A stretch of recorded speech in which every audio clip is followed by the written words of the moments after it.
What's going on, YouTube, fam?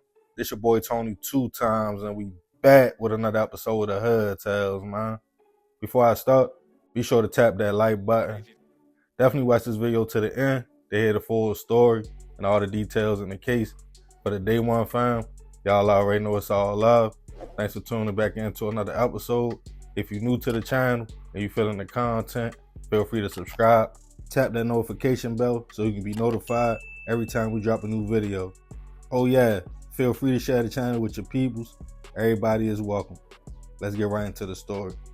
When you are in a healthy relationship and are truly in love, it can feel like you found your little piece of heaven right here on earth. In the beginning stages, you and your significant other don't even want to be apart, doing teenage stuff like both taking off of work just to spend time with each other.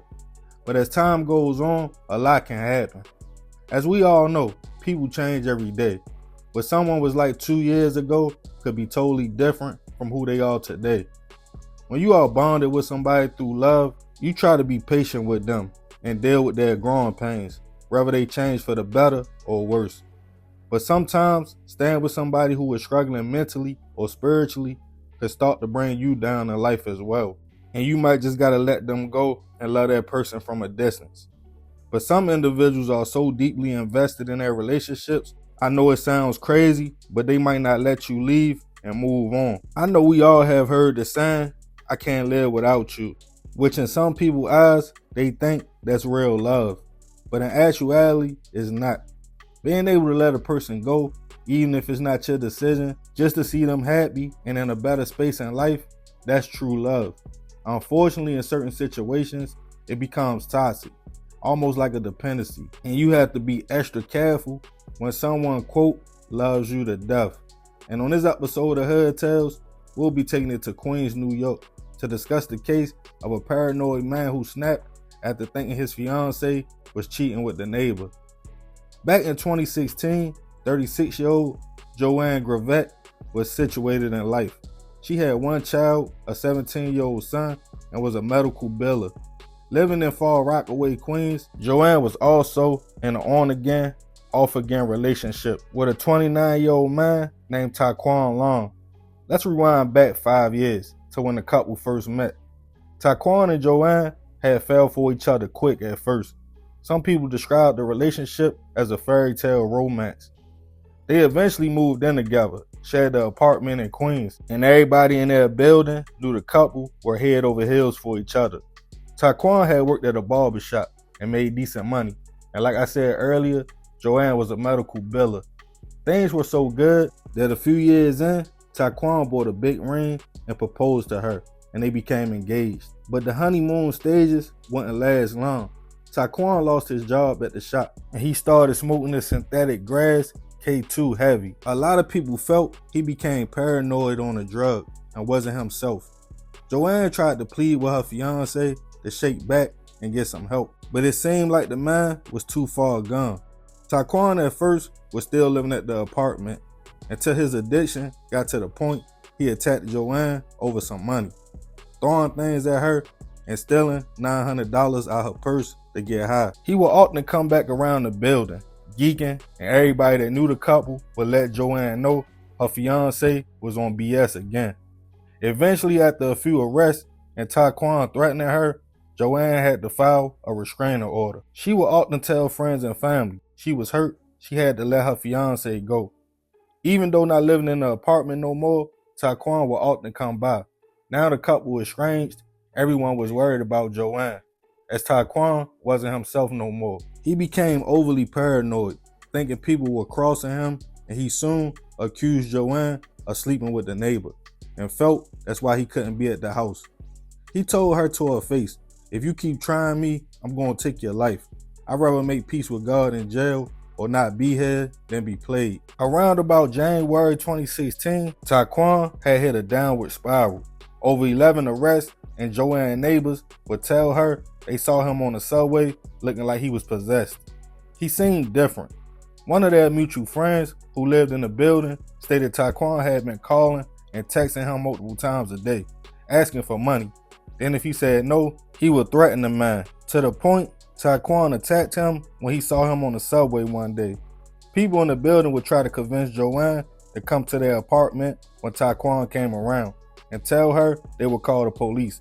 But she would often say, just let him be, leave him alone, he just bugging out right now. It was clear that the woman was still feeling sympathetic for her estranged fiancé, but things got serious when she started confronting the neighbor next door, mother, telling her, I'ma smoke your son for sleeping with my fiancé. Most people brushed it off, but on January 27th, 2016, Tyquan would go to the building early in the morning. But this day was different. He had a gun on him. He knocked on Joann's door. When she opened, he confronted her about the neighbor. When she told him to leave, he upped the gun and shot her in the stomach. Neighbors who heard the commotion came to see what was going on, including the neighbor's mother, who Tyquan thought Joann was moving on with. He turned his attention towards her and let off multiple shots.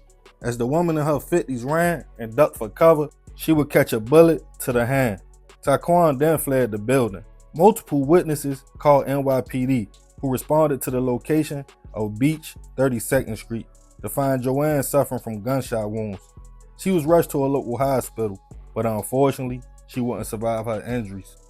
As the news hit the community, it wasn't a surprise to most that Tyquan had finally snapped.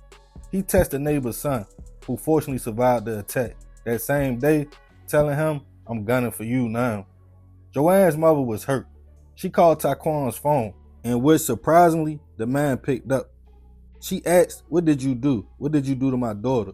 He acted like he was so high, he really didn't remember, asking her, where's my wife? Is she okay?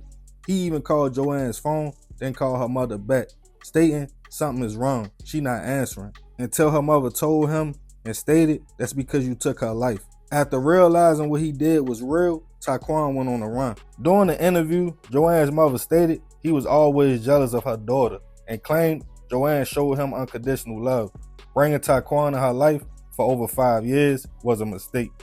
As the community grieved the loss of the hard-working mother, there was also people that felt bad for Tyquan as well, feeling like he lost his battle with a demon. Some believed he really had became paranoid, as he told multiple people he was hearing voices in his head and didn't realize what he had done. But he was MIA.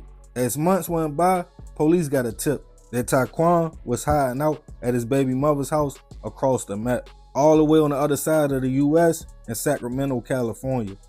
In March of 2016, he was picked up and taken into custody, charged with second-degree murder, attempt, reckless endangerment, and assault. After being extradited back to New York to face reality, Tyquan had finally sobered up. As his court date came around, with witness testimonies, even surveillance video from the building that showed him confronting Joann, a jury found Tyquan guilty of all charges, and he was sentenced in 2018 at 31 years old to 45 years to life in prison.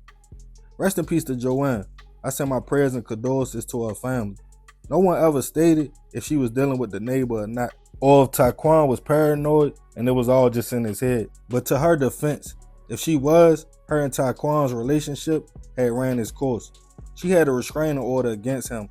Technically, at that point, she was single. Unfortunately, she made a mistake by still allowing the man who was struggling mentally and with addiction to make contact with her on a daily basis, even after he told her to her face exactly how the situation was going to end if they couldn't be together. Y'all let me know in the comments. Have you ever been in a situation where you had to take drastic measures for someone you once loved just for them to leave you alone? If so, how did you handle the situation? Y'all definitely let me know. And remember, we gotta succeed not to fail, so we won't be just another hood tale. Yeah, man, crazy story. Rest in peace to Joann. Like I said, I send my prayers and condolences to her family. But I ain't gonna talk too much more about this one. Y'all leave it in the comments. I appreciate you if you made it to the end. This is another episode of Hood Tales. It's your boy Tony 2 times. Love, fam. I'm out.